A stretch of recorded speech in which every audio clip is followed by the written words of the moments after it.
ভক্তি মহব্বত এবং আজিজির সাথে নিজ নিজ স্থানে দয়া করে বসুন। এখন আমাদের মাঝে অমীয় বাণী মোবারক পেশ করবেন আমাদের মুর্শিদ বাবা কেবলা জানের নয়নের মণি, দয়াল মা রাহমাতুল্লাহ আলাইহা হৃদয়ের ধন, বাবে মদিনা কেন্দ্রীয় রওজা মোবারকের প্রধান খাদেম, বিশ্ববিদ্যালয়ের সম্মানিত শিক্ষক ইমাম ডক্টর মঞ্জুরে খুদা মাদ্দাজিলুল আলী দয়াল ছোট হুজুর, তিনি তার অমূল্য বাণী মোবারক আমাদের মাঝে দয়া করে পেশ করছেন।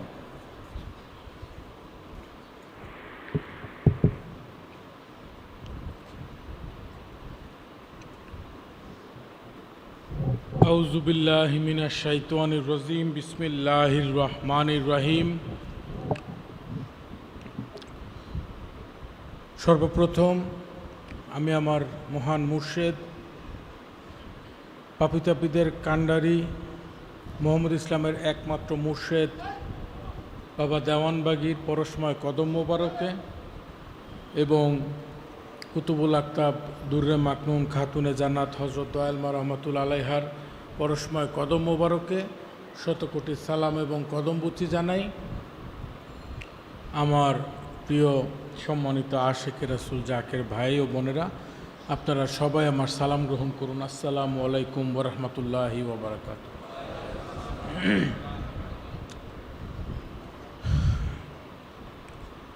মহান মালিকের দরবারে লক্ষ কোটি শুকরিয়া জানাই, তিনি দয়া করে আমাদেরকে সুযোগ করে দিয়েছেন বাবে মদিনাতে সপ্তাহের পবিত্রতম দিনে জুমার নামাজ আদায় করার এবং হযরত রাসূল সাল্লাল্লাহু আলাইহি ওয়াসাল্লামের শুভ জন্মদিন স্মরণে যে আমরা 12ই রবিউল আউয়াল অনুষ্ঠান করলাম, দেশের এই অবস্থার মধ্যেও এত সুন্দর একটা অনুষ্ঠান করার সুযোগ করে দিয়েছেন, সবাই বলি আলহামদুলিল্লাহ। সম্মানিত আশিকে রাসূল জাকের ভাই, আমাদের মহান মুর্শিদ বাবা দেওয়ানবাগী তিনি সবসময় বলতেন যে ধর্ম বা ইসলাম হচ্ছে শান্তি। ইসলাম শব্দের অর্থ কি? শান্তি। বাবাদানের উদ্ধৃতি অনুযায়ী যদি একটু আমরা গভীরভাবে পর্যবেক্ষণ করি, আমাদের ইসলামের স্তম্ভ কয়টা? ঈমান, নামাজ, রোজা, হজ, যাকাত। আমরা যদি একটু গভীরভাবে পর্যবেক্ষণ করি, প্রথম যেটা সেটা হচ্ছে দেখেন ঈমান বা আমি কোন ধর্মের বা আমি কালেমার উপর আমি যে কালেমা পড়তেছি সেটা একটা ডিক্লারেশন দেওয়া, নাকি? যে আমি যে কালেমা পড়তেছি যে সেটার উপর একটা ডিক্লারেশন দিলাম। এরপরে নামাজ, রোজা, হজ, যাকাত, এই যে আমাদের 4টা স্তম্ভ আছে, এগুলো অস্বীকার করলে একজন মানুষকে তো মুসলমানই বলা যাবে না। যাবে কখনো? একটু গভীরভাবে যদি চিন্তা করেন, আমরা জেনারেলভাবে চিন্তা করি যে একজন মানুষ দৈনিক 5 ওয়াক্ত নামাজ পড়তেছে, আল্লাহর হুকুমের জন্য প্রতিদিন 5 ওয়াক্ত নামাজ পড়ে, এটা হচ্ছে জেনারেল দৃষ্টিতে। একটু গভীরভাবে যদি তাসাউফের দৃষ্টিতে বা গভীরভাবে যদি চিন্তা করেন, এই যে একটা মানুষ যখন নামাজ পড়ে, নামাজে তার যে অবস্থানগুলো আছে, সে যেই ধরেন সোজা হয়ে দাঁড়ানো, রুকুতে যাওয়া, সেজদায় যাওয়া, এই যে মনে করেন যে অবস্থানগুলো আছে, এগুলোকে যদি নামাজের অবস্থান চিন্তা করেন তাহলে একরকম, আর যদি কোনো আরবি অ্যালফাবেটের সাথে মিলান তাহলে আবার আরেক রকম। যদি আমরা আরবি সংখ্যার সাথে মিলাই, বর্ণের সাথে মিলাই, তাহলে দেখবেন একটা মানুষ যখন নামাজে সোজা হয়ে দাঁড়ায় মানে একদম এইভাবে দাঁড়ায় না। আরবি একটা অক্ষর আছে, এটা কি বলেন তো? আলিফ। উনি যখন রুকুতে যায় তখন ওনার পজিশনটা আরবি একটা অক্ষরের মতো লাগে, সেটা কি? হা। উনি যখন সেজদায় যান ওনার পজিশনটা আরবি আরেকটা অক্ষরের মতো লাগে, সেটা কি? উনি যখন সেজদার পর উঠে বসেন, যেটার আমরা বৈঠক বলি, তখন ওনাকে দেখতে আরবি আরেকটা অ্যালফাবেটের মতো লাগে, সেটা কি? এই শব্দগুলোকে যদি গ্র্যাজুয়ালি সাজান, আলিফ, হা, মিম, দাল, আহমাদ, অর্থাৎ একজন মানুষ প্রতিদিন 5 ওয়াক্ত নামাজ পড়ে আহমদী চরিত্র অর্জনের জন্য, অর্থাৎ রাসূলের চরিত্র অর্জনের জন্য, শান্তির চরিত্র অর্জনের জন্য। দেখবেন, তাইলে আমরা যদি নিজেকে মুসলমান দাবি করি কিন্তু শান্তির চরিত্রে চরিত্রবান হইতে না পারি, তাইলে আমি কি প্রকৃতপক্ষে মুসলমান? এরপরে যেই কথা বলতেছিলাম, আমাদের তৃতীয়, প্রথমটা তো বললামই, ইমান, নামাজ, এরপর হচ্ছে কি রোজা। নামাজের কথা বললাম, এবার আসেন একটু রোজার কথা চিন্তা করেন। রোজা যদি আপনি এইভাবে চিন্তা করেন, আল্লাহর হুকুম সূর্যোদয় থেকে সূর্যাস্ত পর্যন্ত না খেয়ে থাকা, এইভাবে যদি চিন্তা করেন আল্লাহর হুকুম তাই আমি না খেয়ে আসি, তাহলে একরকম। আর যদি রোজার মাহাত্ম্য চিন্তা করেন, রোজা প্রত্যেক বছর আপনাদের কাছে, আমাদের কাছে ঘুরে আসে, আমি যেন সংযমিত হতে পারি। সত্য না মিথ্যা? আমি যেন দেখেন রোজার শিক্ষাটা কীরকম। কেউ আপনার সাথে যদি সেদে এসে ঝগড়া করে, আপনি বিনয়ের সাথে বলবেন, ভাই আমি রোজা, তোমার সাথে ঝগড়া করতে পারবো না। আল্লাহর হুকুমে দেখবেন যে আপনার দিনের বেলা প্রচণ্ড ক্ষুধা লাগছে, আপনার সামনে খুব মূল্যবান খাবার, ঘরে কেউ নাই, শুধু আপনি আছেন আর খাবার আছে, এরপরেও বিশ্বাস করেন কেউ দেখুক আর না দেখুক আল্লাহ দেখবে। রোজাদার মানুষ কিন্তু খায় না, খায় লুকাইয়া পানি খাইতে পারে, সে কিন্তু খায় না। তো এই যে মনে করেন তাকওয়া, খোদা ভীতি, এবং এই খোদা ভীতির কারণে সে যাবতীয় অপরাধমূলক কাজ থেকে নিজেকে, যখন একটা মানুষ যখন কেউ যখন ঝগড়া, ফাসাদ, মারামারি, দ্বন্দ্ব, পাপ সব কিছুর থেকে নিজেকে সংযমিত রাখবে, ওই মানুষের দ্বারা সমাজে কি প্রতিষ্ঠিত হবে বলেন তো? আপনারাই বলেন, কি প্রতিষ্ঠিত হবে? তাহলে যদি চিন্তা করেন রোজার শিক্ষাটাও কিসের জন্য বলেন তো? শান্তি। এরপরে নামাজ, রোজা, হজ। হজের কথা যদি বলি, আমাদের সমাজে দেখবেন খুব তারতম্য চলে, আমি বড় লোক, তুমি গরিব, তুমি গরিব, তুমি বড় লোক, আমি গরিব, আমার 10টা বাড়ি আছে, এরকম আছে না নাই বলেন তো? আমি অমুক বংশের লোক, আমি ধরেন মানে আমি অমুক বংশের ছেলে, আমি এটা, আমি সেইটা। কিন্তু আপনারা কখনো টেলিভিশনে হজের ভিডিও যারা গেছেন তারা তো দেখছেনই, যারা যেতে পারেন না টেলিভিশনে হজের ভিডিওটা দেখছেন? সবাই খালি মাথায় খালি পায়ে একটা কাপড় পেঁচায় ঘুরতেছে, দেখছেন? এইখানে দেখলে বোঝা যায় কে রাজা কে প্রজা। হাজিদের দেখলে কি বোঝা যায় কে ধনী কে গরিব, কে উচ্চ বংশের কে নিম্ন বংশের? আপনারা হয়তো এটা জানেন কিনা জানি না, আগে একটা সময় বর্ণবাদ ছিল, কালারিসিজম, বর্ণবাদ ছিল, শুনছেন এটা? যে ফর্সারা খুব অহংকার করতো, আর যারা মানে কালো চামড়ার ছিল তাদেরকে মানুষই মনে করা হইতো না। অনেক জায়গায়, আল্লাহ মাফ করুক, মানে কথাটা বলতে খুব কষ্ট লাগে, অনেক জায়গায় লেখা থাকতো যে black and dogs are not allowed, কুকুর আর কালো মানুষ এই জায়গায় প্রবেশ নিষেধ, এরকম। তো যাই হোক, এই যে মনে করেন আপনি যখন হজে যাবেন দেখবেন সাদা কালো সমস্ত জাতি মিলে সবাই একটা পরিচয়, আমরা সবাই ভাই, আমাদের সবার রাসূল এক, আমরা সবাই এক রাসূলের উম্মত, এরকম মনে হয় না? হয় না? তাহলে একটা সমাজে যখন সমতা আসে, এই যে আমাদের সমাজে তো অশান্তি কী জন্য জানেন? দেখবেন এই ধনী গরিবের বৈষম্য থাকে, গরিবরা মানে যারা একদল খাবারই পায় না, একদলের ঘরে খাবার নষ্ট হয়। এই যে একটা বৈষম্য, তারতম্য, হজে গিয়ে কি তারতম্যটা দূর হয় না? হয় না? তাহলে একটা সমাজে যখন সবাই প্যারালাল থাকে, সবাই সমান থাকে, তখন সেই সমাজে কি প্রতিষ্ঠিত হয়? কি প্রতিষ্ঠিত হয়? শান্তি। আর সর্বশেষ হচ্ছে যদি বলি জাকাত। জাকাতেরটাও কি বলা লাগবে? এটা তো আমরা জানি, তাও বলি। ধনীরা তাদের একটা অংশ গরিবদের জন্য দেয় যেন সমাজে শান্তি বজায় থাকে, যেন ধনীদের মানে সম্পদের উপরে গরিবেরও একটা হক আছে, এই অংশটা তারা আদায় করে, যেন সবাই মিলে সমাজে একটা শান্তিতে থাকা যায়। তাহলে ইসলাম ধর্মের 5টার মধ্যে প্রথমটা বাদে পরবর্তী 4টা খুঁটি বলেন, স্তম্ভ বলেন, ভিত্তি বলেন, যেই নামে ডাকেন, সবগুলোকে যদি নামাজ, রোজা, হজ, জাকাত, প্রতিটা জিনিসের দিকে যদি একটু নির্গুড়ভাবে তাকান, তাহলে প্রত্যেকটা জিনিস আপনার দিকে একটা জিনিসই ইন্ডিকেট করে, তুমি শান্তির চরিত্রে চরিত্রবান হও। পরিষ্কার না? পরিষ্কার না? যদি শান্তির চরিত্রে চরিত্রবান হইতে পারি, মনে রাখবেন আমি প্রকৃত মুসলমান। আর যদি আমি শান্তির চরিত্রে চরিত্রবান হইতে না পারি, তাহলে মনে রাখবেন আমি নামধারী মুসলমান, আমার চরিত্রে এখন পর্যন্ত শান্তি আসে নাই। পরিষ্কার না? পরিষ্কার না? সম্মানিত আশেকে রাসূল জাকের ভাইরা, এই কারণে আমি সবাইকে অনুরোধ করব, আমরা যারা আশেকে রাসূল নিজেদেরকে বলতেছি, আমরা যেন সার্বক্ষণিক চেষ্টা করি নিজেদের একটা শান্তির চরিত্রে চরিত্রবান করার। আমরা যেই রাসূল সাল্লাল্লাহু আলাইহি দেখেন, আজকের তারিখে আমরা নিজেদেরকে আশেকে রাসূল বলি।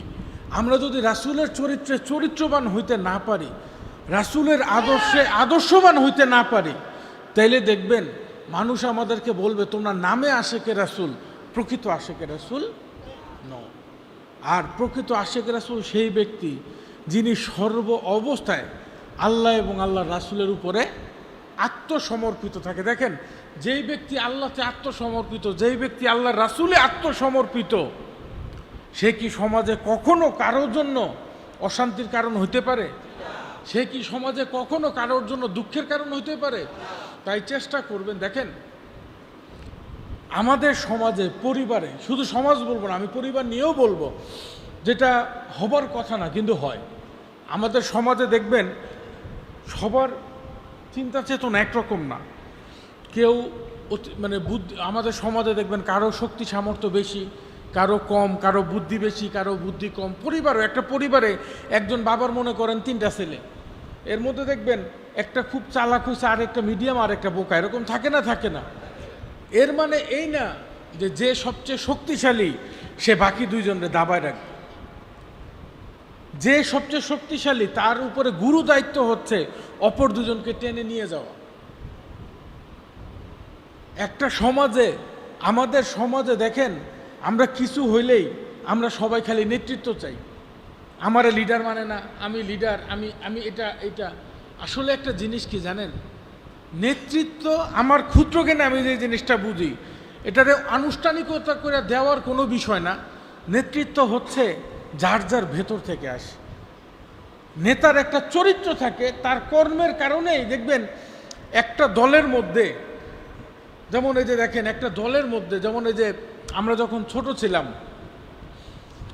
ছোট ছিলাম ক্লাসে ক্যাপ্টেন্সি কে করবে এটা আমি আগে বুঝতাম না। আমি আগে মনে করতাম কি জানেন, স্যারের ভাল লাগে একটা দিয়ে দেয়। আমি যখন ছোট ছিলাম, নিজে যখন ইউনিভার্সিটিতে পড়াই, তখন আমরা এটারে তো ক্যাপ্টেন বলে না, এটারে কি বলে, সিআর বলে, ক্লাস রিপ্রেজেন্টেটিভ বলি আমরা। অন্য নামে আর কোনো নাম আছে কিনা আমি জানি না, আমরা সিআর বলি আর কি, ক্লাস রিপ্রেজেন্টেটিভ বলি। তো আসলে এই সিআর যাকে বানানো হয় তার নাম্বারের ভিত্তিতে, তার চেহারার ভিত্তিতে তার সিআর বানায় না। আমি যখন টিচার হই তখন হয় কি, 2টা-3টা ক্লাস নেওয়ার পরে না বোঝা যায় একটা দলের মধ্যে কোনটা সবাইরে কন্ট্রোল করার মানে এবিলিটি রাখে, এটা একটা টিচার এমনিতেই বুঝে। আপনারা যদি শিক্ষকতা করেন এটা আপনারাও বুঝবেন। তো তখন আমরা সেটারে সিআর বানাই। কথাটা যেই কারণে বলতেছি যে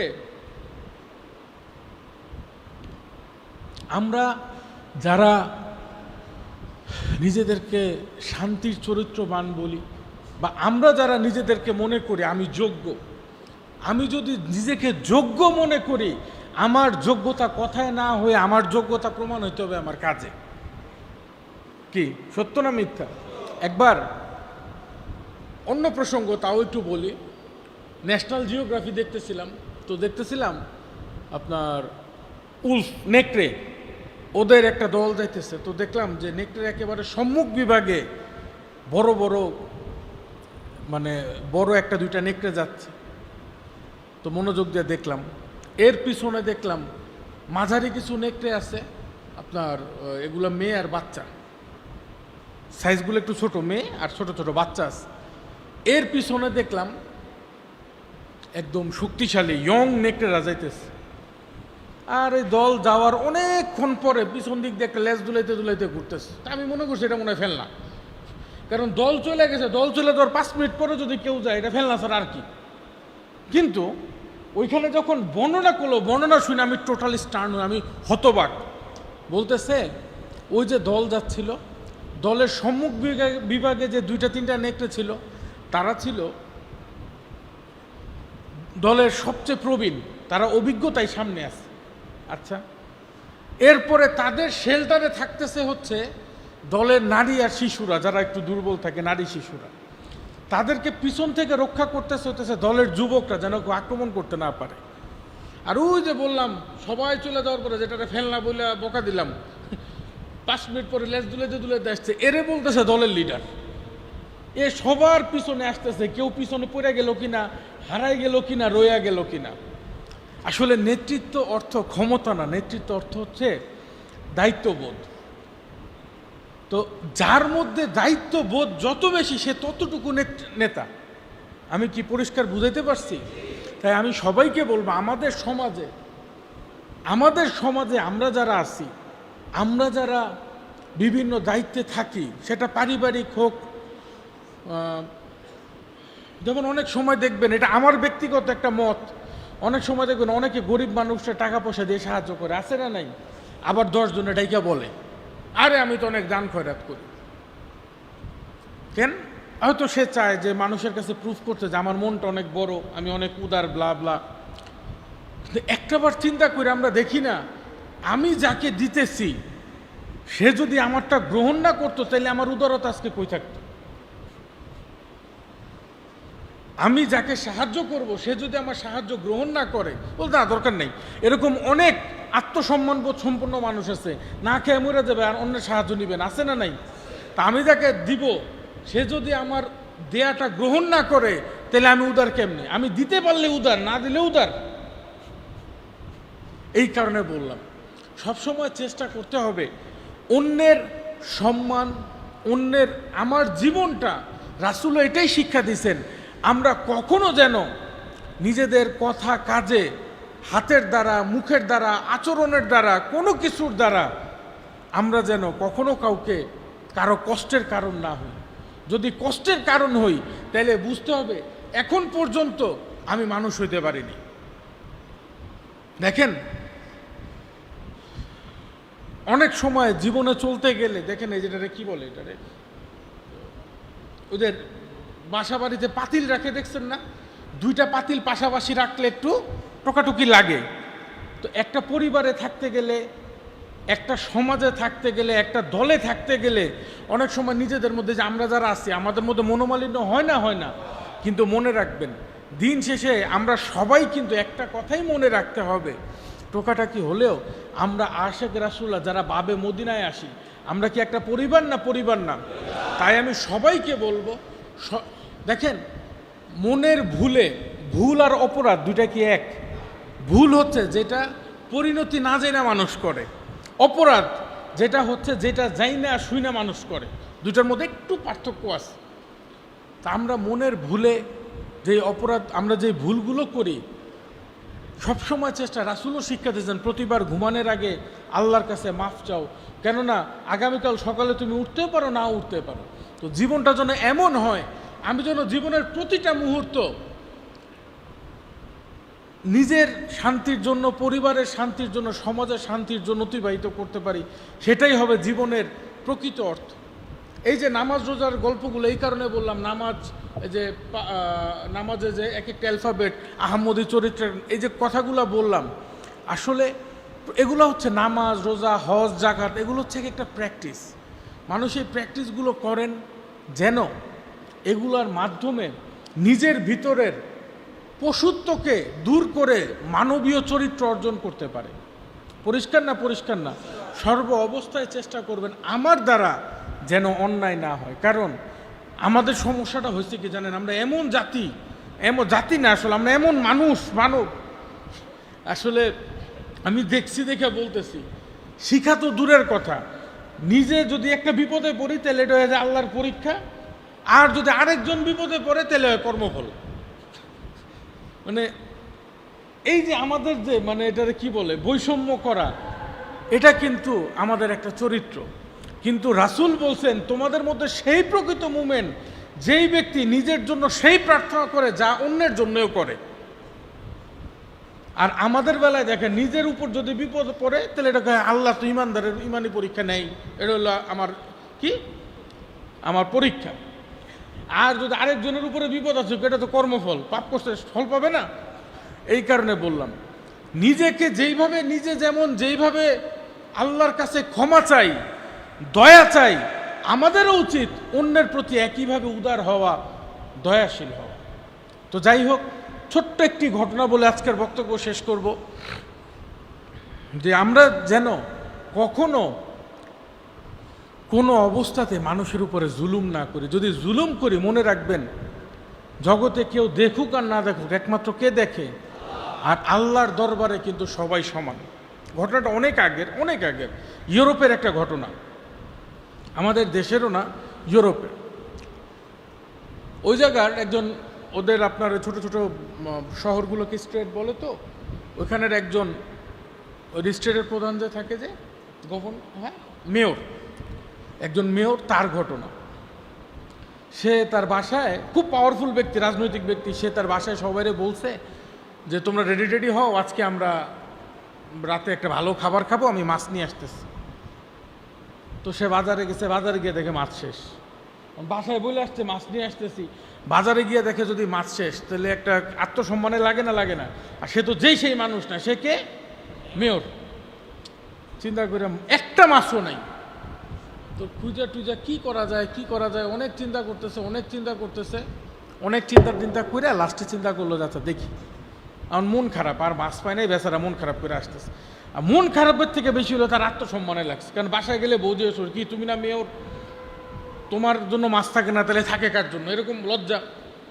এখন একটা গরিব কৃষক, সে করছে কি, তার সারাদিনের পুঁজি হলো একটা মাছ, এটা নিয়ে সে চিন্তা করছে এটারে বিক্রি করে বাজারে বিক্রি করবে, ওই টাকা দিয়ে সংসার চালাবে। মানে কি বলে, গরিব যে মাছ ধরে যে জেলে, আর যদি কোনো কারণে বেচতে না পারে তাহলে আজকের দিনে রিজিক এটাই। দুইটা নিয়ত করছে, যে এটা বেচা টাকা পাইলে চলবে, আর যদি বেচতে না পারে আজ সবাই মিলে এটাই খাবে। যাই হোক, যাইতেছে পথিমধ্যে ওই মেয়রের সাথে তার দেখা। মেয়র দেখে গাই, জেলে তুই মাছ নিয়ে কই যাস? তো বলতেছে, জি হুজুর, আমি তো এটা ধরছি। কই দে, এটা আমারে দে। তো বলতেছে, হুজুর এটাই তো আমার পরিবারের সম্বল। এই বেটা, আমি মেয়র, তুই এবার আমার সাথে তর্ক করিস? কিন্তু হুজুর কয়টা টাকা দেন। তোর এত বড় সাহস, তুই টাকা চাস? দে বেটা, মাছ দে বলে টান দিয়ে মাছ নিয়ে গেছে। এখন আর ও কী করবে? এখন তো মেয়রের সাথে কি পারা যায়? বেচারা কাইন্দে দিচ্ছে, মেয়র চলে গেছে। নিয়ে বাসায় গিয়ে ধুমধাম করে মাছ খাইছে। তুই যে তার হাতে থেকে মেয়র যখন টান দিয়ে মাছ নিয়েছে, মাছের একটা কাঁটায় তার আঙ্গুলের একটু আগা কেটে গেছিল। এটা হইতেই পারে না? স্বাভাবিক। এখন বাসায় গেছে, যাওয়ার 2 দিন পরে সে দেখতেছে তার আঙ্গুলটা এরকম ফুলে গেছে। ঘটনা কি? ডাক্তারের কাছে গেছে, ডাক্তার বলতেছে তোমার হাতে এক বিষক্রিয়া ছড়াই গেছে, এই আঙ্গুলটা কেটে ফেলতে হবে। ঠিক আছে। তাড়াতাড়ি ডাক্তার কি করছে, আঙ্গুলটা এখান থেকে কেটে দিচ্ছে, ব্যান্ডেজ করে দিচ্ছে। ভালো। 4-5 দিন পরে ডাক্তার বলছে 7 দিন পরে আমার কাছে আসবা, ব্যান্ডেজ খুলে দিব। ওমা, 7 দিন পরে ব্যান্ডেজ খুলে দেখি হাতের এই কবজি পর্যন্ত পচে গেছে। ডাক্তারও তো অবাক, ঘটনা কি? এরকম তো হবার কথা না। আর সামান্য মাছের কাটা, এটা তো ভাই মাছের কাটা তো যে বাসা বাড়িতে যারা মাছ কাটে তারাও তো গুঁতা খায়। ডাক্তার অনেক গবেষণা করে দেখলে এখন তার কবজি পর্যন্ত কাটা লাগবে। বললো যে ভাই তোমার কবজি কাটতে হবে। সে বলে আমার জান বাঁচাও, কাটো। কাটলো, কাইটে ব্যান্ডেজ করে দিচ্ছে, হাতে আবার ব্যান্ডেজ করে বলছে 7 দিন পরে আসো। 7 দিন পরে আসছে, আইসা দেখে তার হাতের এখান থেকে কোনই পর্যন্ত পচে গেছে। আরে আজব ব্যাপার। ডাক্তারও বুঝতেছে না যে মেডিকেল সায়েন্স এটা ধরে না, ঘটনা কি? তখন ডাক্তার বলল যে তোমার তো এখন কোনি পর্যন্ত কাটা লাগবে। কোনি পর্যন্ত কাটলো, কাটার পরে যে এতটুকু যে সুন্দর করে ব্যান্ডেজ করে দিচ্ছে। বলছে ভালো মতো ওষুধ টষুধ দিয়ে নিয়ম মাইনা চলো, ওষুধগুলা খাও, ঠিক হয়ে যাবে আশা করি। 7 দিন পরে গেছে, গিয়ে ব্যান্ডেজ খুলছে, খুলে দেখে এই পর্যন্ত পচে গেছে। বুঝেন নাই কথাটা? তো ডাক্তার বললো তোমার হাতটা এবার গোড়ার থেকে ফালাইতে হবে। ডাক্তার তার হাতটা অপারেশন করলো। অপারেশন করার পরে যখন ব্যান্ডেজ করতেছে, ডাক্তার বলতেছে দেখো মেডিকেল সায়েন্সে মাছের কাটা লাইগা এরকম হবার কোনো পসিবিলিটি নেই। আর তুমি যেই মাছ বলতো সেটা সবাই খায়, এটা বিষাক্ত কোনো মাছও না। প্রথমে তোমার আঙ্গুল গেল, কবজি গেল, কোনোই পর্যন্ত গেল, এখন এই পর্যন্ত, সামনে যদি এদিকে যায় আমার পক্ষে গলা কাটা সম্ভব না, তাহলে তোমার মৃত্যু ভালো। তুমি কিছু এমন একটা করছো যেটাতে কোনো ভেজাল হয়েছে। এইটা অ্যাক্ট অফ ফিশ না অ্যাক্ট অফ গড, এটা আল্লাহর কোনো ইচ্ছা এখানে আছে, এখানে মাছের কাটার গুতা না। তুমি চিন্তা করো তুমি কি করছো। এখন এই পর্যন্ত ব্যান্ডেজ করে হাতি তো নাই বেচারার, এখন যদি সামনে উঠে এরপরে গলা কাটা লাগবে। অনেক চিন্তা করতেছে আমি কি করছি কি করছি। পরে গিয়ে তার মনে পড়লো জানে আমি না কৃষকের কাছ থেকে মাছ টাইনে নিয়েছিলাম, জেলের কাছ থেকে মাছ নিয়ে গেছিলাম। এ দৌড়াইয়া এই জেলেরে খুঁজতেছে, খুঁজতে খুঁজতে খুঁজতে খুঁজতে অবশেষে জেলেরে পাইছে। বেচারা গিয়া দাঁড়াইছে, তার একটা হাত নাই আজকে। ওই না আছে দাম্ভিকতা, না আছে ওই ভয়েসের পাওয়ার, না আছে জোর, কিছুই নাই, উপরোক্ত একটা হাতও নাই। গিয়া বললো যে তুমি আমারে মাফ করে দাও, আমি তোমার সাথে অন্যায় করছি, এই কারণে আমার এই অবস্থা। তখন কৃষক কি বলবে, যে তখন এমনভাবে মাপ চাইতেছে। পরে কৃষক বললো যে না না না ভাই, আমার কোনো কষ্ট নেই, আমি তোমারে মাফ করে দিচ্ছি। যাই হোক, ওই লোক যখন চলে যাইতেছে হঠাৎ করে তার মনে হইলো কৃষকের কাছে জেলের কাছে আবার গেছে ওই মেয়র। ইয়ে বলতেছে যে আচ্ছা তুমি কি আমারে কোনো কালো জাদু করছো, ব্ল্যাক ম্যাজিক? বলতেছে না। তুমি কি আমারে কোনো অভিশাপ দিছো? বলতেছে না। তাহলে তুমি কি করছো, বান জাদু তো না কি করছো বলো তো, যে এরকম হয়ে গেল? তো জেলে বলতেছে তুমি যখন মাছটা টাইনে নিয়ে গেছো, আমি ওই দিন অনেক কাঁদছিলাম, কাঁদতে কাঁদতে আল্লাহরে বলছিলাম আল্লাহ আজকে ও আমারে ওর ক্ষমতা দেখাইছে, তুমি ওরে তোমার ক্ষমতা দেখাও, এই কারণে তোমার হাতের এই অবস্থা। তো এই কারণে বললাম আমাদের জীবনটা যাতে কখনো অন্যের কষ্টের কারণ না হয়। দেখেন একটা প্রবাদ আছে আমাদের গ্রাম বাংলায় বলে, এক মাঘে শীত যায় না। শুনছেন কথাটা? তো আমি একজনকে কষ্ট দেব, ধরেন বিনিময়ে আমি কারো না কারো দ্বারা কষ্টই পাবো। ধরেন উদাহরণটা এইভাবে দেই, আমের এটারে কি বলে যেন, আমের আটি না, আমি এখানে আমের আটি বপন করলাম। এই যে বলে কর্মফল, কর্মফল জিনিসটা কি এক কথায় বলি, আমের আটি বপন কইরা সমানে আজিজি করতেছেন আল্লাহ কাঁঠাল গাছ উঠুক, সম্ভব? কি গাছ উঠবে? বপন করছেন কি? আপনি যদি অন্যের সাথে অন্যায় করেন রিটার্ন কি আসবে? অন্যের প্রতি আপনি অন্যায় করলেন, আপনার উপরে কি আসবে? তো এই কারণে সর্ব অবস্থায় মনে রাখবেন আমরা যেন কেউ যদি আমার উপরে জুলুম করে সেটার জন্য আমার জন্য আমার প্রতিরক্ষার জন্য আমার মালিকই যথেষ্ট, কিন্তু আমি যাতে কারো উপর জালিম না হই। পরিষ্কার না? পরিষ্কার না? ওই যে যেটা বললাম কৃষক জেলের কথাটা সাধারণ, কিন্তু দেখেন বেটার একবারে গলা কাটার অবস্থা আছে যে আল্লাহ আজকে সে আমারে তার ক্ষমতা দেখাইছে, তুমি তারে তোমার ক্ষমতা দেখাও। আল্লাহ যখন ক্ষমতা দেখানো শুরু করে তখন আমাদের যাওয়ার কোনো, তাই জীবনটা যেন দাম্ভিকতা না হয়, জীবনটা যেন বিনয়ী হয়, জীবনটা যেন নমনীয় হয়। একটাই জীবনে যাতে কোনোদিন কারো কষ্টের কারণ আমি না হই, এটাই সবসময় মনে রাখবেন। মহান মালিক আমাদের সবাইকে দয়া করুক। আর বইটা তো আসলে এটা তো আগেও বলছে এটা অনেক বড় বই, তো এটা প্রেসের কাজ করা, বাইন্ডিং করা, কাভারিং করা, এটা আসলে একটু সময় লাগতেছে। আপনারা ধৈর্যের সাথে অপেক্ষা করেন, মহান মালিক দয়া করলে ইনশাল্লাহ আপনাদের হাতে পৌঁছাবে। মালিক আমাদের সবাইকে দয়া করুক, আমরা যেন নিজেদের জীবনের বিনিময় হলেও রাসূল সাল্লাল্লাহু আলাইহি ইসলামকে ভালোবেসে রাসূলের চরিত্রে চরিত্রবান হইতে পারি, অর্থাৎ শান্তির চরিত্রে। মালিক যেন সেই তৌফিক ভিক্ষা দেন, সবাই বলুন আমিন। সম্মানিত ভাইরা, এই পর্যায়ে আমরা আমাদের মহান মুর্শেদ বাবা দেওয়ানবাগীর বাণী মোবারক শুনে বাবাদানের সঙ্গে মোনাজাত করে আজকের অনুষ্ঠানের সমাপ্তি করব। আসসালামু আলাইকুম ওয়া রাহমাতুল্লাহি ওয়া বারাকাতুহু। নারায়ে তাকবীর। সুফি সম্রাট দেওয়ানবাগী, সুফি সম্রাট দেওয়ানবাগী, না জাতের কান্ডারি সুফি সম্রাট দেওয়ানবাগী সুফি সম্রাট দেওয়ানবাগী চাঁদে মোরা কি দেখেছি দয়াল বাবার নূরের ছবি নারায়ে তাকবীর।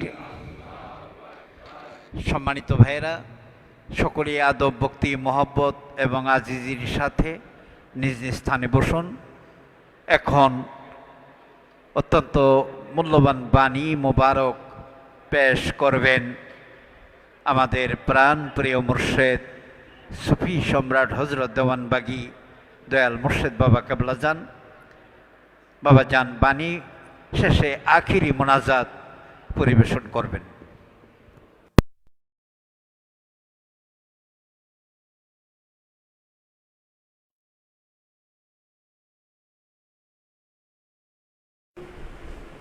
বিসমিল্লাহির রহমানির রহিম। লাখ লাখ শুকুর সেই রাব্বুল আলমিনের,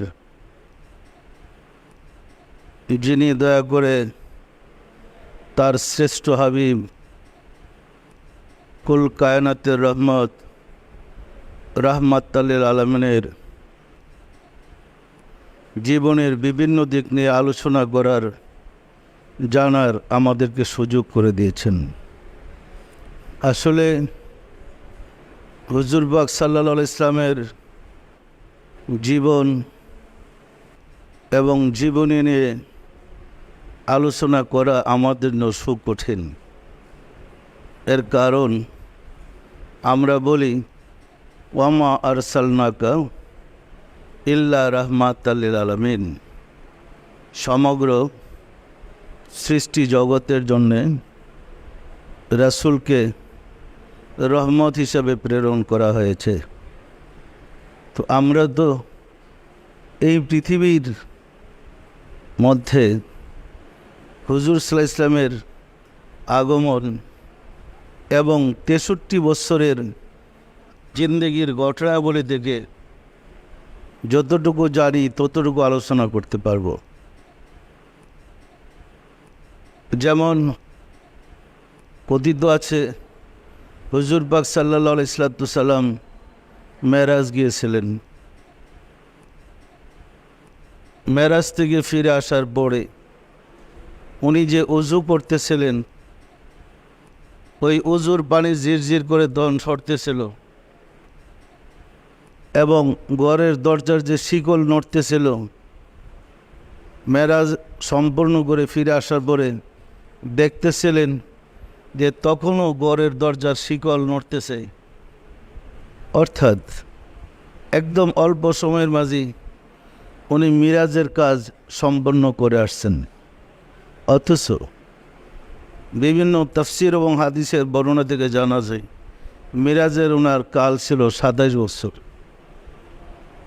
যদি উনি মিরাজ 27 বছর কাটিয়ে থাকেন, কিন্তু জাহিরি জগতে অর্থাৎ সুবে সাদেক থেকে আবার তো সকালেই চলে আসছেন।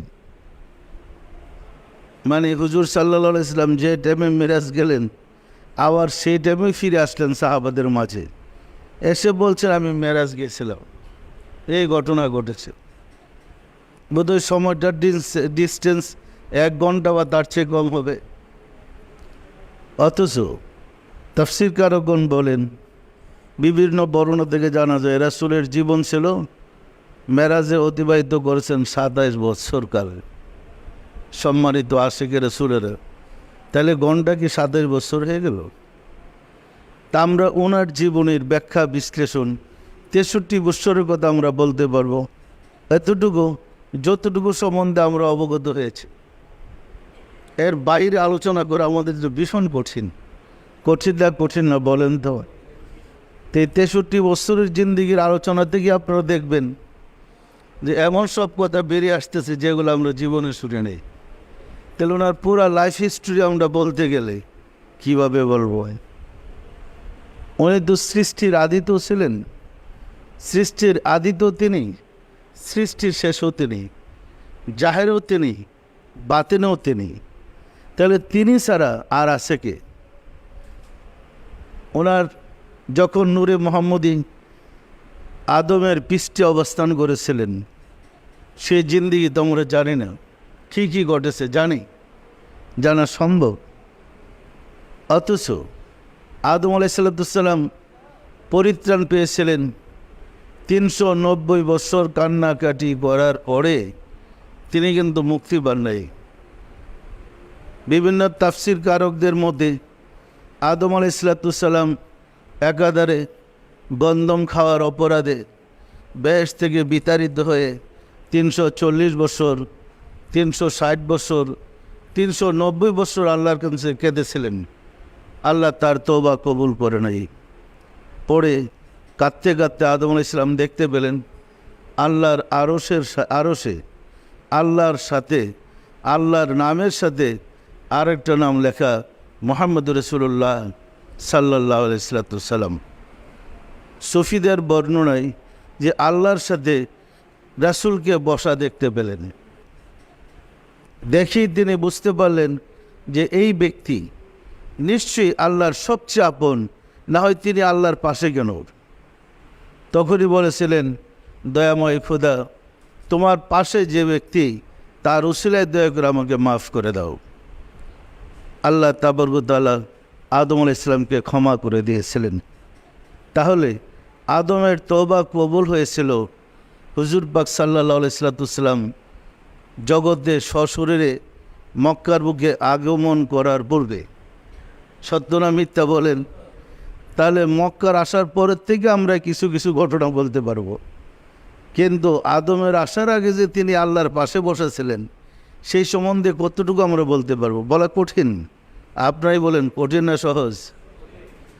এমন কোনো যুগ ছিল না, এমন কোনো যুগ নাই, এমন কোনো যুগ আসবে না যে যুগে মুহাম্মদ থাকবে না। এখন ওনার বর্ণনা আমাদের করা সহজ না কঠিন বলেন আশিক রাসূলেরা? তাহলে আদম আলাইহিসসালাম, নূহ আলাইহিসসালাম, শীস আলাইহিসসালাম, ইদ্রিস আলাইহিসসালাম, ইব্রাহিম আলাইহিসসালাম, মূসা আলাইহিসসালাম, হারুন আলাইহিসসালাম, আপনি দেখছেন 1 লাখ মতান্তরে 2,24,000 পয়গম্বর যদিও বলা হয়, কথাটা হবে অসংখ্য পয়গম্বর। পৃথিবীতে যত নবী আল্লাহর এসেছেন, প্রত্যেকে নবী হয়েছেন রাসূলকে ধারণ করে। রাসূলকে ধারণ করেই তারা রাসূল হয়েছেন, নবী হয়েছেন। তাহলে এই রাসূলকে যে যুগে যিনি ধারণ করেছিলেন, সে প্রিয়টা তো রাসূলেরই প্রিয় ছিল। কি বলেন? কার প্রিয় এটা? রাসূলকে বলতে প্রজ্বলিত প্রদীপকে বোঝায়। একটা আলো, প্রজ্বলিত প্রদীপ, এটা যখন আমার হাতে, এটার মালিক আমি। এই বাতিটা যখন আপনার হাতে নেবেন, এটার মালিক আপনি। এটা যখন আরেকজনের হাতে যাবে, সেই মালিকটা তিনি। রাসূল ওই সত্তা যিনি আল্লাহর প্রজ্বলিত প্রদীপ। এই কারণে কোরআনে আল্লাহ বলেছেন, আল্লাহু নূরুস সামাওয়াতি ওয়াল আরদ মাসালু নূরিহি কামিসকাতুন ফিহা মিসবাহ। আল্লাহ আসমান জমিনের নূর, আল্লাহর নূরের মেসাল একটা জ্বালানো বাতির মতো। আল্লাহ কিন্তু বলে না আমি জ্বালানো বাতি। আল্লাহ বলেছেন আল্লাহর নূরের মেসাল একটা জ্বালানো বাতির মতো। আর সে জ্বালানো বাতিটা বলতে আল্লাহ বুঝাইছেন ওয়াদায়ান ইলাল্লাহি বিইজনিহি ওয়া সিরাজাম মুনীরা। ওই জ্বালানো বাতি বলতে রাসূলকে বলেছেন আপনি সেই প্রজ্বলিত প্রদীপ। তাহলে আল্লাহ প্রজ্বলিত প্রদীপের মতো। প্রজ্বলিত প্রদীপের অর্থ তো জ্বালানো বাতি। শুধু বাংলাটা একটু পরিষ্কার করে আরেক রকম বললে প্রজ্বলিত প্রদীপ হয়, কিন্তু প্রজ্বলিত প্রদীপ অর্থ যা, জ্বালানো বাতি অর্থ তো তাই। আল্লাহ বলেন আমি জ্বালানো বাতির মতো, আর আপনি সেই জ্বালানো বাতি, রাসূল সেই জ্বালানো বাতি। তাহলে আদম থেকে শুরু করে মানুষকে আলো দেওয়ার জন্যে যিনি বাতি রূপে প্রেরিত হয়েছেন তিনি কে বলেন তো? তাহলে তার হায়াতে জিন্দিগি কত বছর? 63 বছর। 63 বছর বলবেন? কত বছর? এটা বলতে পারেন কেবল আল্লাহ। আমাদের বলার মতো চিন্তা চেতনা কুলাইবে নাকি? তাহলে আমরা যতটুকু জানি বা বুঝি বা উপলব্ধি করি একদম সীমিত। সেই ধারণা দিয়ে রাসূলের ব্যাখ্যা বিশ্লেষণ করে আমাদের পক্ষে সুকঠিন, কঠিন না সহজ বলেন তো? যিনি আদমের মুর্শেদ রূপে, আদমের পীর রূপে, আদমের পথ প্রদর্শক রূপে, আদমের অন্ধকারের জীবনে আলো জ্বালানোর প্রজ্বলিত প্রদীপ রূপে ছিলেন, তিনি তো তখনও রাসূল। কি বলেন? হুজুর কথাটা এইভাবে বলেছেন, আনা নাবিয়ান আদমু বাইনাল মাই ওয়া তিন। আমি তখনও নবী ছিলাম যখন আদম পানি এবং মাটির মধ্যে অবস্থান করেছিল। অর্থাৎ আদমের যখন সৃষ্টি হয় নাই তখনও আমি প্রজ্বলিত প্রদীপ ছিলাম, তখন আমি রাসূল ছিলাম। তাহলে বোঝা যায় রাসূলের হায়াতে জিন্দেগি যে কত, এটা আমাদের সীমা পরিসীমার বাইরে। কি বলেন? আমার কথা কি পরিষ্কার আপনারা বুঝতে পারতেছেন? আশিকে রাসূলেরা, তাহলে কি আমরা রাসূল সম্বন্ধে আলোচনা করব না? অবশ্যই করব।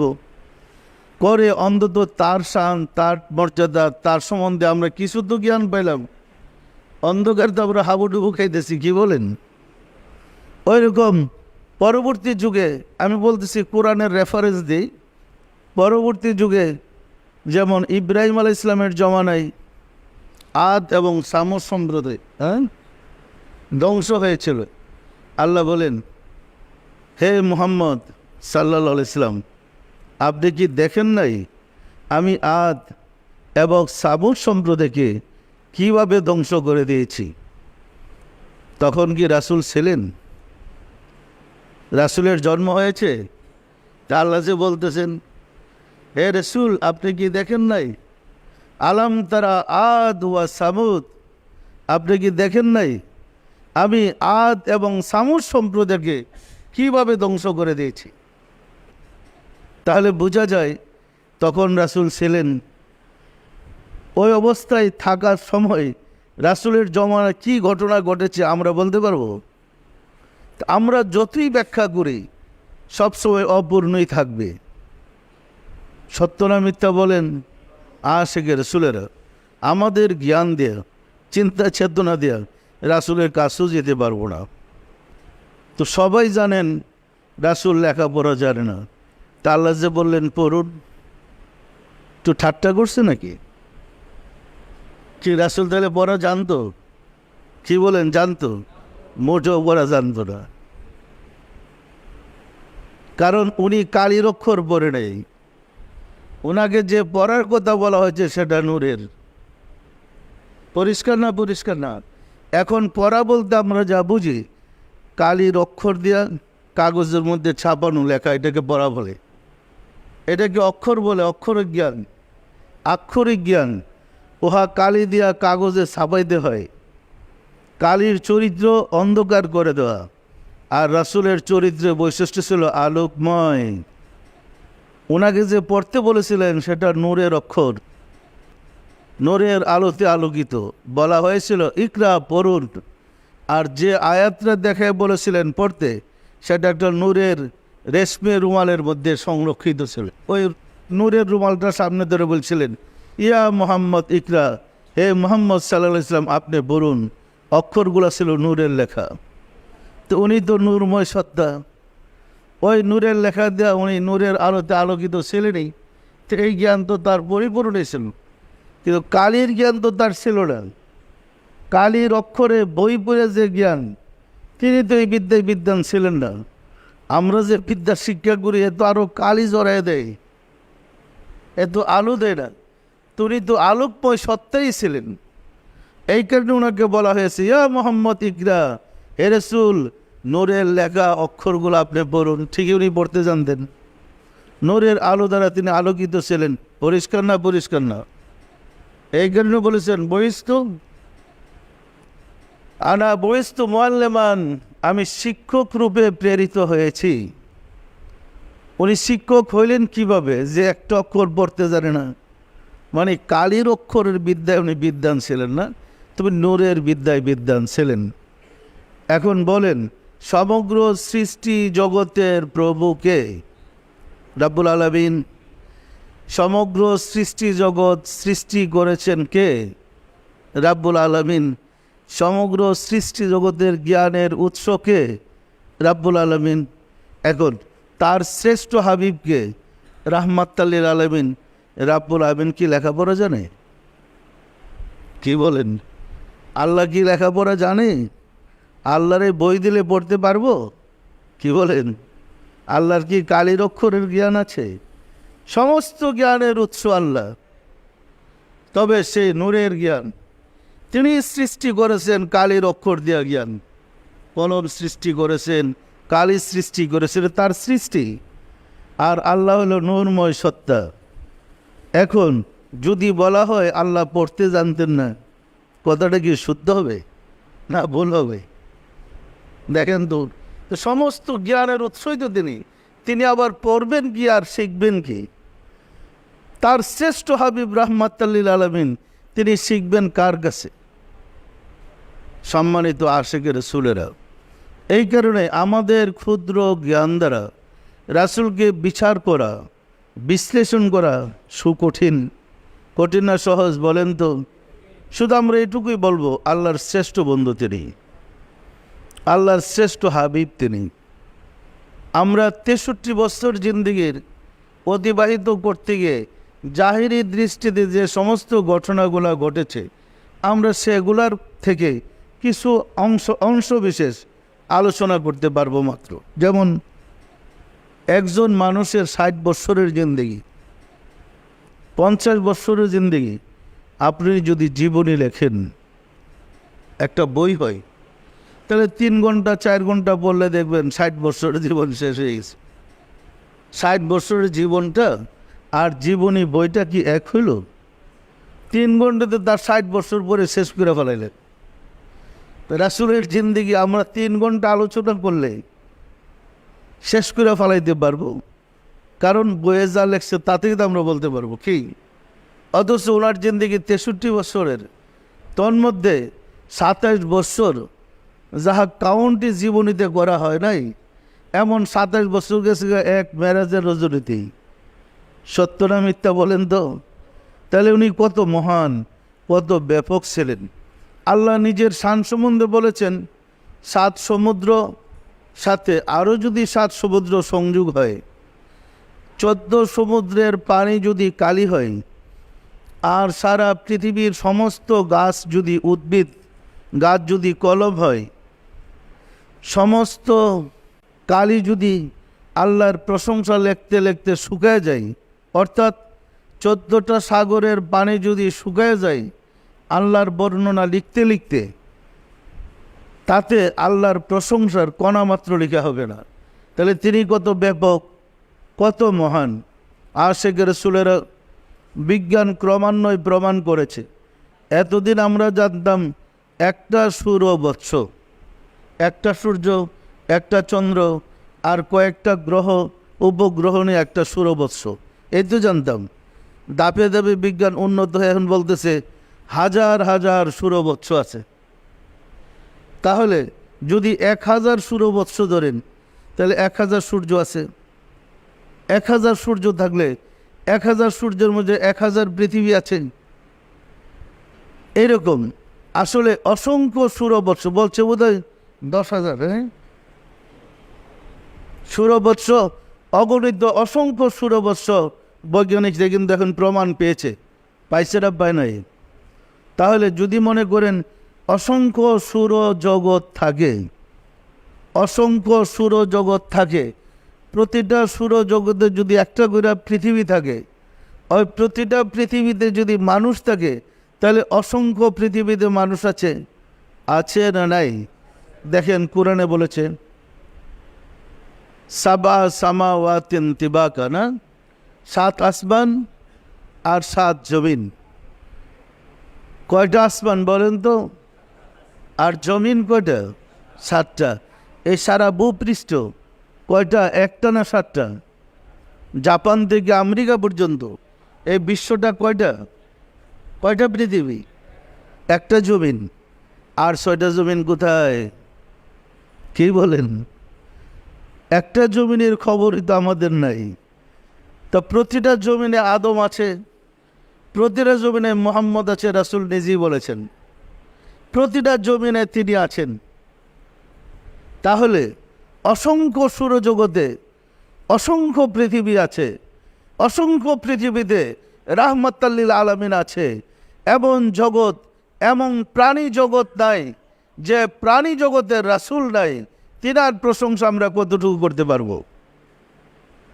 আশিকের রাসূলেরা তিনি জাহির, তিনি বাতিন, তিনি প্রকাশ্য, তিনি গোপন। তাহলে তিনি শুরু, তিনি শেষ, তিনি ছাড়া আর অদ্বিতীয় কিছু নেই। বাতি কিন্তু একটাই। এই বাতি যখন যার কাছে যায় তার হাতে আলো দেখা যায়। যেমন মনে করেন আমার হাতে একটা মোমবাতি জ্বালানো, আপনারা প্রত্যেক ব্যক্তি যদি আমার মোমবাতির আগুন থেকে আপনাদের হাতে রাখা মোমবাতিটা মিশাইয়া আগুনটা জ্বালায় নিতে পারেন, তাহলে প্রত্যেকের মোমবাতির শিখা মানে সলিতায় আগুন দেখা যাবে? যাবে না, যাবে না। রাসূল ওই সত্তা প্রজ্বলিত প্রদীপ। তা থেকে আদম, নূহ, মুসা, ঈসা, ইব্রাহিম, বড় বীর আব্দুল কাদের জিলানী, মাইনুদ্দিন চিশতি, বাহাউদ্দিন নকশ, মুজাদ্দিদ আল ফিসানি, জামে আম্বিয়া, জামে আউলিয়া সবাই ওই আলোটা জ্বালিয়ে আলোকিত হয়েছেন। তাহলে ওই আলোটাই রাসূল, ওই আলোটাই কুল কায়নাতের রহমত। যখন তিনি যেখানে সশরীরে থাকেন, কিন্তু আলো দিচ্ছে সমস্ত বিশ্বময়। পরিষ্কার না? পরিষ্কার না? তাহলে নূরে মুহাম্মদী কুল কায়নাতের রহমত। আমরা আলোচনা করতেছি 12 রবিউল আউয়াল হুজুর পাক সাল্লাল্লাহু আলাইহি সাল্লাম আরবের মক্কা নগরে জন্মগ্রহণ করেছিলেন, আর মদিনায় তিনি বসবাস করে চিরবিদায় নিয়েছিলেন। সেই জিন্দেগির কিছু অংশ আলোচনা করতেছি মাত্র। তবে আলোচনার পাশাপাশি আমাদের ধারণাটা পরিষ্কার হইতে হবে যে রাসূল কুল কায়নাতের, উনি শুধু মক্কা মদিনার মধ্যে সীমাবদ্ধ নন। সারা পৃথিবী জুড়ে, সারা বিশ্ব, শুধু পৃথিবী নয়, সমগ্র সৃষ্টি জগতের যতগুলা জমিন আছে সব জমিনে রাসূল আছে। আছে না নাই? রাসূল না গেলে সূর্য উঠবে না, রাসূল না গেলে চন্দ্র উঠবে না, সূর্য অস্ত যাবে না, সূর্য উদয় হবে না। রাসূলের বরকতে সূর্য উদয় হয়, রাসূলের বরকতে সূর্য অস্ত যায়, রাসূলের বরকতে চন্দ্র উদয় হয়, রাসূলের বরকতে চন্দ্র অস্তমিত হয়, রাসূলের বরকতে চন্দ্রে বারে কমে, সূর্য বারে কমে, রাসূলের বরকতে। তো এই রাহমাতাল্লিল আলামিন না গেলে সবই অচল হয়ে যাবে। তাই তিনি কুল কায়নাতে। তবে মক্কায় আসার পরে যে সমস্ত ঘটনাবলী প্রকাশ পেয়েছে, আবদুল্লাহর পৃষ্ঠে মা আমেনার উদরে জন্ম নেওয়ার পরে, উদর থেকে জমিতে তাশরিফ নেওয়ার পরে যে সমস্ত ঘটনাবলী প্রকাশিত হয়েছে, তা থেকে আংশিক আমরা অল্প কিছু আলোচনা করতে পারবো। এর বেশি জ্ঞান দেওয়া আমরা আপনাদেরকে দিতে পারবো না। তবে আপনারা যদি কলবের বিদ্যায় বিদ্বান হইতে পারেন, আপনারা যদি রাসূলের আলো দ্বারা আলোকিত হইতে পারেন, ওই বিদ্যা যেটা বলে আল্লাহ বলেছেন ইকরা, পড়ুন, ওই আলোর জ্ঞানে যদি আপনারা আলোকিত হইতে পারেন, আত্মার বিদ্যায় বিদ্বান হইতে পারেন, রাসূলের পরিচয় জানতে পারেন, বুঝতে পারবেন সমগ্র সৃষ্টির মাঝে তিনি কিভাবে বিরাজমান, সমস্ত সৃষ্টির ভিতরে তিনি কিভাবে লুকায়িত আছেন, তিনি কিভাবে অবস্থান করেছেন। যে পর্যন্ত দেখতে না পারবেন, বুঝতে না পারবেন, সে পর্যন্ত এর মূল রহস্য উদ্ঘাটন করা সম্ভব হবে না। আশিকে রাসূলেরা রাসূলের উম্মত হয়েও জ্ঞানের স্বল্পতার কারণে, অজ্ঞতার কারণে, কলবের বিদ্যা না জানার কারণে আমরা রাসূলকে, আমাদের মতো মানুষ রাসূলকে কি জানেন, সাধারণ মানুষের মতোই আমরা বিচার বিশ্লেষণ করেছি। তিনি ছিলেন কুল কায়নাতের রহমত। কুল কায়নাতের রহমত তো শুধু মক্কায় না, কি বলেন, শুধু মদিনায় না। কুল কায়নাত বলতে সমগ্র সৃষ্টি জগৎকে বোঝায় আশিকে রাসূলেরা।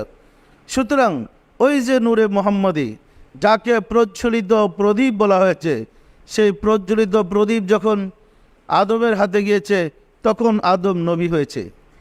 এর আগে তো সে তওবা করে কান্দতে কান্দতেই যার সে আবার মানুষকে হেদায়েত করবো কি? তারই তো হেদায়েতের খবর নেই। নূরে মোহাম্মদী সেরাই ধারণ করার পরে, ওই রাসূলকে ধারণ করার পরে তার তওবা কবুল হয়েছে, সে আদি পিতা হয়েছে, সম্মানিত নবীর মর্যাদায় অধিষ্ঠিত হয়েছেন। ওই রকম প্রত্যেক নবী, প্রত্যেক রাসূল সিরাজাম মনিরা ধারণ করার পরেই তারা রাসূল হয়েছে, নবী হয়েছে, সম্মানিত হয়েছে। আর সে সিরাজাম মনিরাকে পাওয়ার জন্যই ইব্রাহিম আলাইহিসসালামের মতো ব্যক্তি প্রথম সূর্য চন্দ্রকে দেখা বলেছিলেন, এই তো আমার প্রভু। কারণ রাসূলকে বলা হয়েছে প্রজ্বলিত প্রদীপ। চন্দ্র আহুতি হওয়ার পরে দেখা গেছে অন্ধকার দূর হয়ে গেছে, ভাবছে এটি আমার প্রভু। তখন উনি প্রভু হিসেবে সারা রাত্রি যাপন করেছেন। দেখা গেছে রাত্রি শেষ, চন্দ্র বিদায়, আবার সে অন্ধকার। পরবর্তীতে যখন আবার পূর্ব আকাশে সূর্য উদয় হচ্ছে, চন্দ্র চলে যাওয়ার পরে অনুতাপ সৃষ্টি হয়েছে, হাই হাই, প্রভু হলে তো তিনি চলে যেতেন না, তাহলে চন্দ্র আবার প্রভু আবার গায়েব হইল কোথায়? প্রভাতকালে যখন পূর্ব আকাশে আবার সূর্য বিরাট আকারে উদয় হয়েছে, সমস্ত অন্ধকার দূর হয়েছে, বলেছে হ্যাঁ এখন পেয়েছি আসল প্রভুকে। উনি আমার প্রভু, যিনি সমস্ত অন্ধকার দূর করতে পেরেছেন। সন্ধ্যাকালে দেখা গেল এই সূর্য প্রভু হারিয়ে গেছে, সূর্য অস্তমিত হয়ে পড়েছে। তখন উনি আবার অনুতাপ শুরু হয়েছে, তাহলে যে চলে যায়, অন্ধকার হয়ে যায়, সে তো প্রভু হইতে পারে না। তার মধ্যে জ্ঞান ফুটে আসলো, আল্লাহর রহমত নাজেল হলো, তিনার মধ্যে জ্ঞান সৃষ্টি হলো। যিনি চন্দ্র সূর্য সৃষ্টি করেছেন তিনি আমার প্রভু, আসল প্রভুর সন্ধান তিনি পেয়েছিলেন। আশিকের রাসূলেরা এইভাবে সমস্ত নবীগণ ওই প্রজ্বলিত প্রদীপ সিরাজাম মনিরাকে ধারণ করেই নবী হয়েছেন, রাসূল হয়েছেন। আমি কি রাসূল সম্বন্ধে কিছু ধারণা দিতে পেরেছি? আমরা রাসূল যদি একটা ব্যক্তিকে বুঝি, কথাটা এরকম নয়। ব্যক্তির ভিতরে যে প্রজ্বলিত প্রদীপ, সেটা হলো রাসূল। পরিষ্কার না? পরিষ্কার না? আর সেটা নূরময় সত্তা, ওই আলুটা, ওই মশালটা, সেটা ছিল রাসূল। সেটা আদম ধারণ করার পরে তিনি নবী, ইব্রাহিম ধারণ করার পরে তিনি নবী, ইসমাইল ধারণ করার পরে তিনি নবী। যখন যিনি ধারণ করেছেন, এই রাসূলকে ধারণ করে তিনারা নবী হয়েছেন, রাসূল হয়েছেন। পরিষ্কার না? পরিষ্কার না? সর্বশেষ মুহাম্মদ রাসূলুল্লাহ সাল্লাল্লাহু আলাইহি ইসলাম স্বরূপে নিজে আত্মপ্রকাশ লাভ করেছিলেন। আবার তিনি বিদায় হওয়ার পরে আবার ওই নূরে মুহাম্মদী আউলিয়া কিরামগণ ধারণ করে করে ওলি আল্লাহ হইতেছে। অতীতে যে নবীগণ আসছেন, ওনারা বলতেছিলেন আমার পরে সেই মহাসত্তা আবার আসতেছে। তিনি আলো দিয়েছেন, পরে আলোটা নিয়ে কে আসবেন তিনি তার সম্বন্ধে পরিষ্কার ধারণা দিয়ে গেছেন। হুজুরের পর আউলিয়া কিরাম, সাহাবায়ে কিরামদের থেকেই শুরু হয়েছে। আমার পরে মানে রাসূল সাল্লাল্লাহু আলাইহি ওয়াসাল্লামের পরে সাহাবায়ে কিরাম, তারপরে আউলিয়া কিরামদের যুগে এসে প্রত্যেকে বলেছে রাসূল এসে গেছেন। কিন্তু সিরাজাম মনিরার তারক বাহক হিসেবে আউলিয়া কিরামগণ আবার সে আলো দ্বারা আলোকিত হয়েছেন। পরিষ্কার না? পরিষ্কার না? আশিকের রাসূলেরা এই আলো যখন জগৎ থেকে চলে যাবে, জগৎ ধ্বংস হয়ে যাবে। চন্দ্র সূর্য সৃষ্টির শুরু থেকে আছে, এখনও আছে, কিয়ামত পর্যন্ত থাকবে। চন্দ্র সূর্য যেমন ধ্বংস নেই, কিয়ামতের পরে ধ্বংস, ওই রকম রাহমাতাল লিল আলামিন প্রজ্বলিত প্রদীপ হিসেবে সৃষ্টির আদিতে ছিলেন, মাঝেও ছিলেন, এখনও আছে, কিয়ামত পর্যন্ত থাকবে। পরিষ্কার না? পরিষ্কার না? তবে আমাদের অন্তর্চক্ষু দিয়ে খুঁজে বের করতে হবে আলোটা কোথায় গেল, কোন বাহন থেকে, কোন বাহনে তিনি গিয়া সওয়ার হয়েছেন। খুঁজে যারা বের করতে পারে নাই, এরই অন্ধকারে হাবুডুবু হইয়া কিতাব জড়ায় ধরেছে। এই কারণে আল্লাহ কোরআনে ঘোষণা করেছেন, ইয়া আহলাল কিতাব, হে কিতাবীরা, তোমরা হটকারী, তোমরা অবিশ্বাসী, তোমরাই অত্যাচারী। সুতরাং যখন আলো হারিয়ে মানুষ কিতাবকে জড়ায় ধরেছে, তখনই বিপদগামী হয়েছে। আর যারা আলোর সন্ধান পেয়েছে, তারাই অন্ধকার থেকে পরিত্রাণ পেয়েছে। পরিষ্কার না? পরিষ্কার না? আশিকের রাসূলেরা হুজুর পাক সাল্লাল্লাহু আলাইহি ইসলামের পরে সাহাবায়ে কিরামদের যুগ, সাহাবায়ে কিরামদের পরেই আলোটা কোথায় গেছে খুঁজে পাওয়া মানুষের পক্ষে কঠিন হয়েছে। যারা খুঁজে পেয়েছে তারা আলোকিত হয়েছে, আর যারা খুঁজে পায় নাই তারা ধর্মচ্যুত হয়েছে। এই কারণেই আল্লাহ রসুলের সাড়েই বলেছিলেন, রাসুলের কাছে রাসুলের মাধ্যমে জানাই দিলেন, ইন্নামা ইউবায়ুন আল্লাহ ইউবায়ুনা ফাওকা আইদিহিম, হে রসুল, যারা আপনার হাতে হাত দিয়া বায়াত হয়েছে তারা আল্লাহর হাতে হাত দিয়া বায়াত হয়েছে। তো রাসুলের সাথে আল্লাহর কি সম্পর্ক?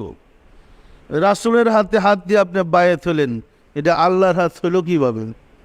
তাহলে রাসুলের ভিতরে যে আলোটা সেটাকে, ওই বাতিটা সেটাকে, সেটাই তো তিনি। আশেকে রাসূলেরা বাতিটা যখন যেখানে যায় তিনিই তো আল্লাহর প্রতিনিধি। পরিষ্কার না? পরিষ্কার না? আমরা কি রাসূল সম্বন্ধে ধারণটা কিছুটা কাছে দিয়ে পেরেছি? এই কারণেই রাসূল হায়াতুন নবী, চিরঞ্জীব, চিরস্থায়ী চিরঞ্জীব। এই কারণেই রাসূল হায়াতুন নবী বাহন থেকে বাহনে ওই নূরে মুহাম্মদী আরোহণ করে জগৎকে আলোকিত করেছে। যারা আলোর সন্ধান পেয়েছে তারাই মুমিন হয়েছে, আলোকিত হয়েছে। যারা আলোকে হারিয়েছে তারাই আলোওয়ালাদের বিরুদ্ধে ফতোয়াবাজি করেছে আর কিতাব জড়ায় ধরেছে। আশেকে রাসূলেরা আমাদের খুঁজে বের করতে হবে কোথায় গেলে মানুষ আশেকে রাসূল হইতে পারে, আর আশেকে রাসূল হয়ে খুঁজে রাসূলকে বের করতে হবে। যে পর্যন্ত খুঁজে রাসূলকে বের করতে না পারবো সে পর্যন্ত কারো পরিত্রাণের সম্ভাবনা নেই। তাই আমাদের নিয়মিত সচেষ্ট হইতে হবে আমরা যেন সত্যিকার আশেকে রাসূল হইতে পারি। আমাদের চেষ্টা চালিয়ে যেতে হবে। রাসূলকে ভালোবাসার নামই ইমান। যে রাসূলকে যতটুকু ভালোবাসতে পেরেছে সে ততটুকু ইমানদার হয়েছে। যে রাসূলকে ভালোবাসতে পারে নাই তার ইমান নাই। সুতরাং রাসূলকে ভালোবাসতে হলে খুঁজে সন্ধান পেতে হবে, পাওয়ার পরে প্রেমটা সৃষ্টি হবে। সত্য না মিথ্যা বলেন তো? তাই সেই পদ্ধতি মোতাবেক আমাদের চলতে হবে, নিয়ম মেনে চলতে হবে। আসুন আমরা রব্বুল আলামিনের সাহায্য চাই, তিনি যেন দয়া করে তার হাবিবকে পাওয়ার, তার হাবিবকে বোঝার, তার হাবিবকে হৃদয়ে ধারণ করার মতো সুযোগ করে দেন, শক্তি আমাদেরকে দান করেন। আমিন। আমার কথা কি আপনাদের বিভ্রান্তির সৃষ্টি হয়েছে? বুঝতে কোনো কষ্ট হয়েছে? আগে বুঝতে হবে রাসূল কি। সুতরাং আমরা যেন রাসূলের কাছে যেতে পারি, আল্লাহ যেন আমাদেরকে তৌফিক দান করেন। আমিন। আউযু বিল্লাহি মিনাশ শাইতানির রাজিম। বিসমিল্লাহির রহমানির রহিম। আস্তাগফিরুল্লাহ রাব্বি মিন কুল্লি জামবি ওয়া আতুবু ইলাইহি। আয় আল্লাহ, জীবনভর নফসের খাহেশে শয়তানের ফেরেবে যত প্রকার গুনাহ করিয়াছে সমস্ত গুনাহ হইতে তোমার নিকট তওবা করিতেছি। আয় আল্লাহ, দয়া করিয়া আমার তওবা কবুল করো, আমার গুনাহ মাফ করো। লা ইলাহা ইল্লাল্লাহ মুহাম্মাদুর রাসূলুল্লাহ। সবাই দিলের হাত তুলে বলেন আল্লাহুম্মা আমিন, আল্লাহুম্মা আমিন। ওগো দল মাওলা দল খুদা, অদম কাঙ্গাল ভিক্ষুকেরা তোমার প্যারা হাবিবের শানে বিভিন্ন দিক নিয়ে আলোচনা করেছে। তোমার প্যারা হাবিবের শানে দুরুদ সালাম আর মিলাদ শরীফ পাঠ করলাম। তওবা করে তোমার শাহী দরবারে জোরহাত করে মাফ চাই। যত বল বেদবি করেছে দয়া করে মাফ করে দাও। আমাদের ইবাদত সমূহ কবুল করে নাও, এর ফজিলত পৌঁছে দাও তাজদার মদিনা